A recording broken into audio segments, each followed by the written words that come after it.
Pela Rádio Rio de Janeiro, iniciamos Nos Caminhos de Jesus, a visão espírita sobre a vida e ensinos do guia e modelo da humanidade. Produção e apresentação, Paulo Guedes.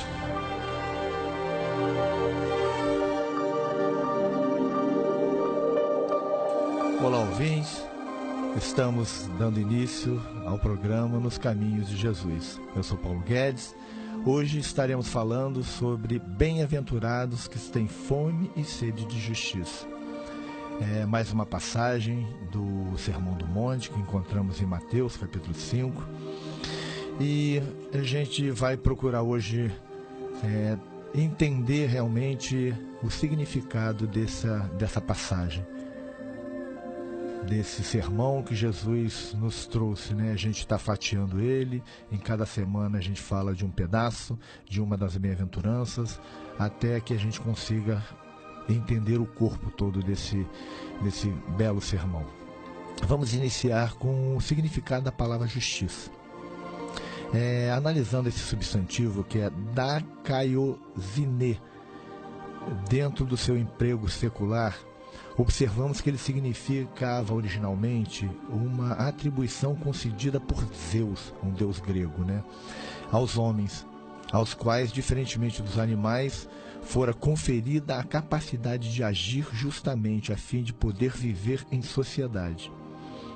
A gente percebe, né, que a palavra, esse substantivo que Jesus usa nessa bem-aventurança, ele tem uma origem lá nos gregos, né, que porque a gente está usando aqui a tradução do grego kaioné. Então, foi utilizada essa palavra dikaiosine, que significa uma atribuição concedida aos homens, né, que é a ter justiça, a julgar também de alguma forma, né? É uma palavra interessante que a gente precisa buscar um pouco mais. A raiz é dik, que significa costume, uso e, portanto, o correto segundo o costume. Algo que é correto conforme o costume da época, algo que está dentro daquilo que é previsto, do que o homem permite que ocorra. No Novo Testamento se emprega a palavra com o sentido do correto, segundo determina os princípios do reino de Deus. Tudo aquilo que está correto conforme se preconiza os princípios do reino dos céus. Isso é importante a gente estar observando, né? Porque esse vocábulo ele aparece 87 vezes no Novo Testamento. E ele se traduz em todas elas, né, como justiça, salvo só em dois casos, que é na primeira carta aos Coríntios, no capítulo 1, versículo 30, e na segunda carta aos Coríntios, capítulo 3, versículo 9. Nos outros todos, o significado é justiça. Se falando daquilo que está de acordo com os princípios do reino dos céus, que é a justiça para a época, porque a justiça da época ela estava muito pautada no que diz respeito às leis de Deus, as leis que eles falavam, leis dos céus, leis de Deus, as leis que eram estabelecidas lá no Velho Testamento, que Jesus traz também, de alguma forma, como as leis de Deus. Então, bem-aventurados os que têm fome e sede de justiça, é aqueles que estão, de alguma forma, tendo a vontade, tendo a necessidade de seguir as leis de Deus, as leis do reino dos céus. A justiça é inerente ao conceito de Deus no Antigo Testamento, bem como ocupa um lugar central em todas as relações humanas. A justiça é fundamental. Hoje, nos nossos dias, quem não quer viver dentro da justiça? Quem não quer estar dentro de um ambiente onde a justiça impera, onde a legalidade impera? Isso a gente carrega no nosso interior, no nosso subconsciente, essa busca, essa necessidade. Dentre os conceitos que designam as relações vitais do homem, o conceito de tzedakah, justiça, é o mais importante, o mais central de todo o Antigo Testamento. Isso a gente já está falando já no aramaico, no hebraico, né? Uma palavra que vem de lá. Constitui o critério das relações entre o homem e Deus, dos homens entre si, a relação entre os homens, né? Até nas disputas mais insignificantes, dos homens com os animais e do homem com o ambiente natural em que se move. É a justiça que engloba tudo. A gente vê que, quando a gente está falando desse termo, a gente observa que eles estão falando na relação do homem com Deus, dos homens entre si, dos homens com animais e do homem com o meio ambiente, com o meio em que ele vive. É uma justiça bem mais ampla. É uma justiça que abarca todos os aspectos da vida. Esse termo pode ser simplesmente apontar como o valor supremo da vida e o fundamento em que repousa toda a existência ordenada. É um termo simples, que hoje nós usamos como justiça, que realmente é de fundamental importância. A gente observa que a justiça, de alguma forma, ela pauta tudo. A gente, no nosso ambiente de trabalho, nós temos a justiça, de alguma forma, que a gente acaba dando um outro significado, né, um outro adjetivo, justiça do trabalho. A gente encontra a justiça civil, a gente encontra a justiça criminal, a gente vê a justiça no âmbito do meio ambiente. A gente tem a justiça em todos os aspectos. A justiça familiar, né? A justiça nas varas de família, por exemplo, que trata a relação entre casais, entre os filhos com os pais.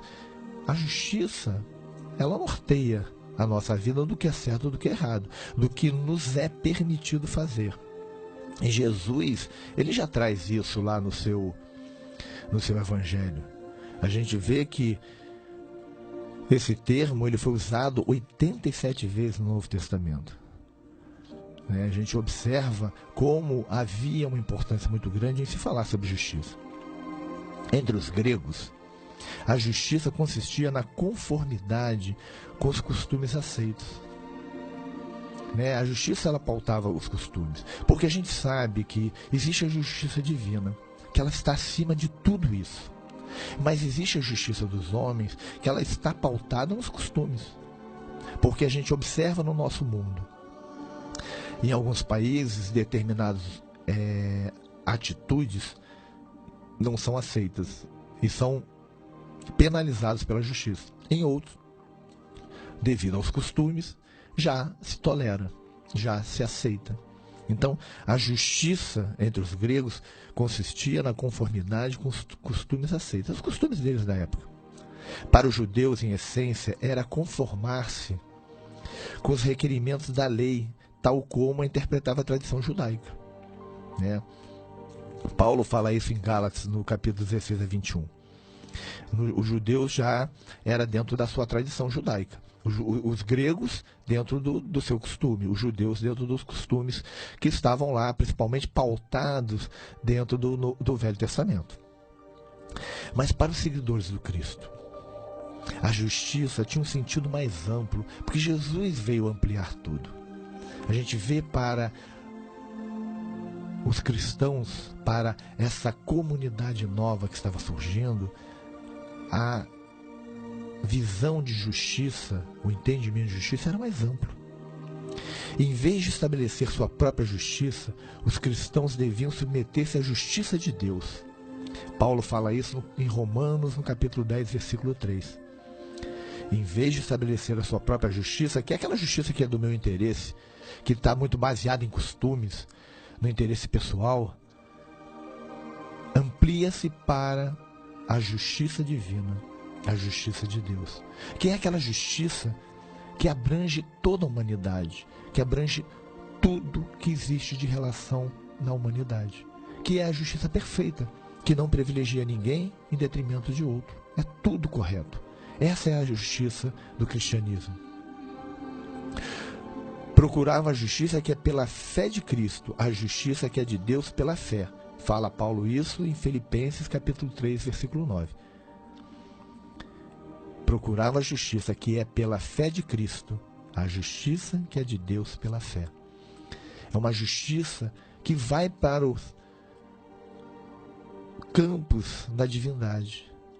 O que é a verdadeira lei? A gente sabe que as nossas leis são leis transitórias, que estão aí, mas que serão alteradas conforme o homem for amadurecendo no que diz respeito à espiritualização.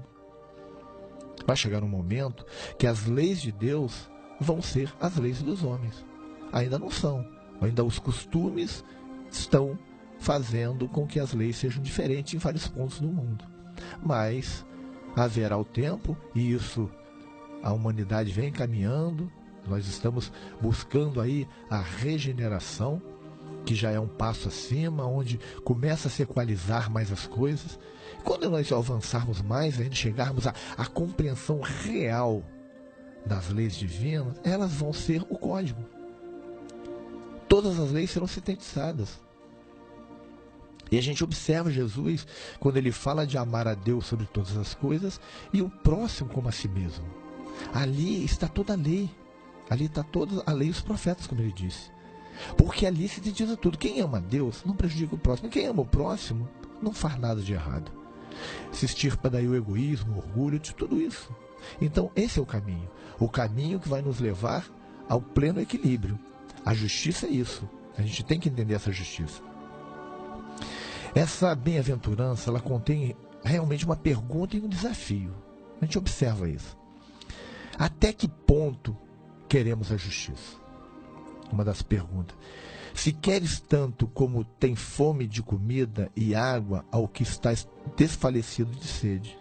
Se a queres tanto quanto tem fome de comida e água ao que está desfalecido de sede. A gente quer a justiça até esse ponto.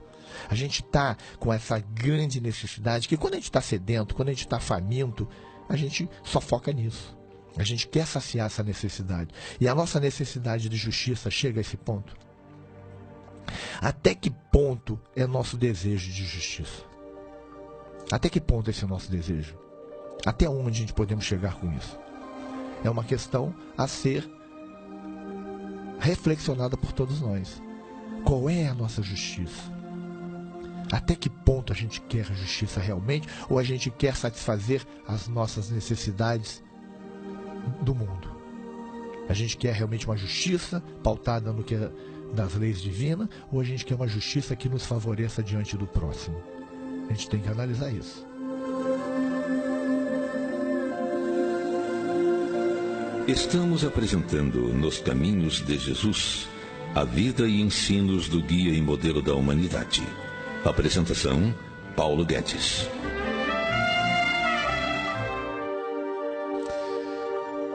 Estamos de volta. A maioria das pessoas tem um desejo instintivo de justiça. Quase todos nós temos isso. Porém, esse desejo é imaginário e nebuloso muitas vezes, mais agudo do que intenso. E quando chega o momento da decisão, não estão preparados para fazer um esforço e um sacrifício que demanda a justiça real. A gente tem uma necessidade de justiça que não é, muitas vezes, aquela adequada. A maioria das pessoas sofre do que chama Robert Louis Stevenson a enfermidade da angústia. As pessoas ficam de tal forma angustiadas que elas querem a justiça da sua forma, da sua maneira. Sem dúvida, implicaria uma grande diferença no mundo se desejássemos a justiça mais do que qualquer outra coisa. A verdadeira justiça, a justiça divina. Porque aí haveria realmente o término da desigualdade, do sofrimento. Ninguém estaria prejudicando o próximo. Ninguém estaria levando vantagens indevidas. A gente olha para o nosso momento da humanidade, a gente vê tanta coisa errada, meio político, no próprio meio religioso, no convívio entre as pessoas, que a gente fica muitas vezes se questionando sobre a verdadeira justiça. A gente fica às vezes se questionando se existe justiça no mundo. Se essa justiça realmente um dia chegará. Mas a gente tem que ter a fé, tem que ter a esperança, a gente tem que crer naquilo que Jesus nos ensinou. A gente tem que crer que será possível sim, que a justiça vai chegar a todos. que o mundo está em transformação. Essas ebulições que estão aí são decorrentes desse período transitório. Porque nós estamos no período transitório, no período de transformação, que é esse interstício entre uma era e outra, que é onde surgem várias ebulições, onde existe uma luta daqueles que não querem que o mundo avance contra aqueles que estão querendo, que estão buscando a justiça, buscando o equilíbrio, buscando a paz. Essa quarta bem-aventurança é uma das promessas mais importantes de Jesus. Porque quando Jesus nos faz as promessas das bem-aventuranças, existe uma importância grande em cada uma delas. Mas essa é especial porque é aquelas pessoas que estão lá buscando a justiça no mundo. E Jesus diz que esses serão fartos. Os que têm fome e sede de justiça serão fartos. Eles receberão as benesses divinas da justiça. Eles se enquadrarão nas leis divinas. Essa é uma promessa categórica de Jesus. Serão fartos. Jesus não deixa dúvidas. Todo aquele que realmente estiver com fome e sede de justiça serão fartos. Não terão mais essa necessidade, porque a justiça chegará. Ela não diz que eles podem ser fartos, não diz isso, mas que serão. Jesus não deixa dúvida, é assertivo. É a boa nova que permanece no ponto focal do Novo Testamento. Jesus, ele é categórico. Todos serão saciados, todos serão fartos. Todos aqueles que buscam essa transformação, que buscam essa justiça, vão ser fartos. Os critérios de justiça, eles variam de povo para povo, até mesmo conforme os nossos interesses terrenos. Porque ainda é assim, ainda estamos no mundo atrasado. A nossa mente tem a capacidade de usar um recurso chamado de mecanismo de defesa, que consiste na racionalização, que nada mais é do que a tentativa de justificar as nossas crenças já dogmatizadas pelos nossos desejos. A gente começa, usando esse mecanismo de defesa, a justificar as nossas incoerências diante da justiça, diante das leis. Por isso é que a justiça que devemos seguir não é dos homens, conforme os seus erros e os nossos interesses, mas sim a justiça de Deus, que está acima de tudo isso, que é isenta, que não toma partido de um em detrimento do outro. É a justiça correta, é o que é certo. Essa é a justiça. E é nesse sentido que Jesus nos adverte quando a justiça dos escribas e fariseus, vaidosa, fruto dos seus padrões acomodatícios aos seus próprios interesses. Jesus nos adverte isso. E ele fala: se a vossa justiça não exceder em muito a dos escribas e fariseus, jamais entrareis no reino dos céus. Porque aquele tipo de justiça que olha só para si, que quer só a sua vantagem, que olha só para o seu grupo, essa justiça não pode existir mais. Para que tenhamos um mundo sem desigualdade, sem injustiça, a gente não pode mais querer estabelecer leis que favorecem um em detrimento de outro. A lei tem que ser universal. Ela tem que servir a todos em todos os momentos da humanidade. É o certo, é o correto. E aqueles que não seguem a lei, de alguma forma, serão penalizados pela própria lei. A gente vê a lei de causa e efeitos. É uma lei divina. A justiça se faz quando cometemos erros.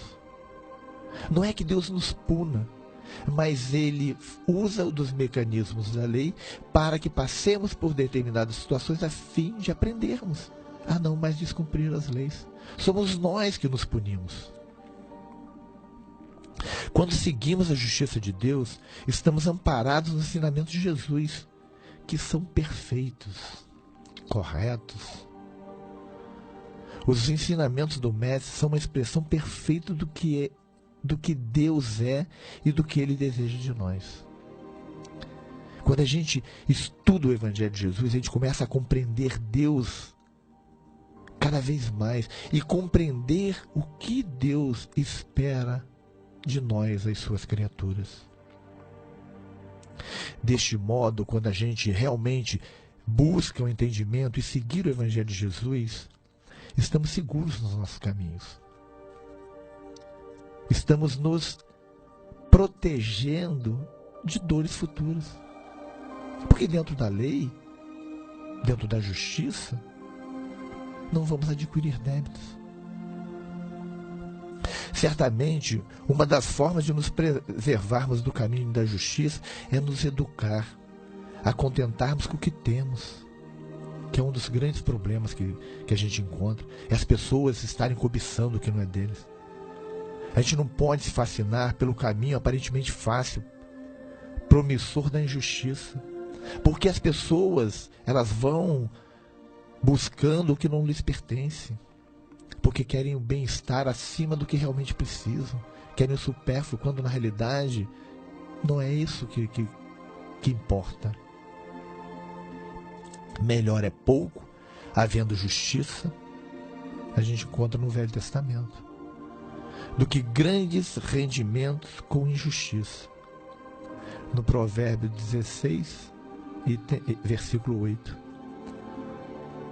Melhor é pouco, havendo justiça, do que grandes rendimentos com injustiça. A gente vê pessoas que se apropriam do bem do próximo para enriquecer, sem mínima necessidade. E Jesus nos ensina nessa quarta bem-aventurança: bem-aventurados que têm fome e sede de justiça, porque serão fartos. Podemos perceber que o Senhor Jesus toma duas necessidades básicas e intensas: a fome e a sede. A figura era ainda mais forte para os seus ouvintes do que para a maioria de nós, se considerarmos o contexto da época.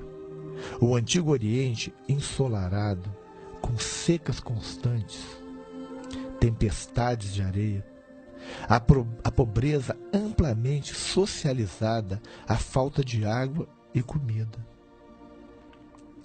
Eles sabiam bem o que era desejar o alimento e a água para saciar sua sede, porque era muito difícil naquela época. Além disso, a associação dessas duas palavras indicava no mundo grego o desejo intenso por algo, tal como liberdade, honra, riqueza, discernimento.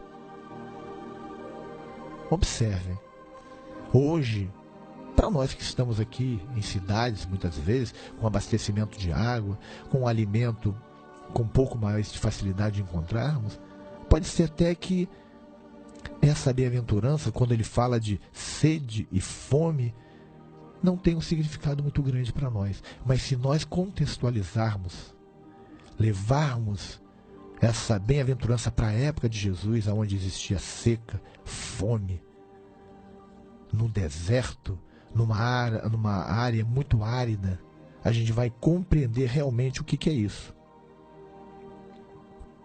E isso deve ser um desejo prioritário para nós. Podemos desejar ardentemente alguma coisa. A gente às vezes deseja tantas coisas.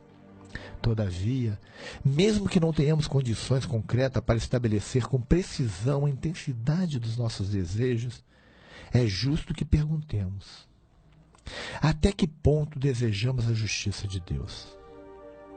Jesus nos ensina a dar prioridade ao seu reino sobre todas as coisas. A gente tem que olhar para isso.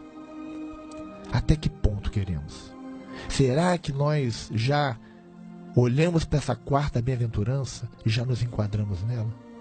Será que já desejamos realmente a justiça divina? Temos que deixar isso para as nossas reflexões. Precisamos nos enquadrar. Obrigado, ouvintes. Ficamos por aqui e estaremos semana que vem aqui, se Deus assim o desejar.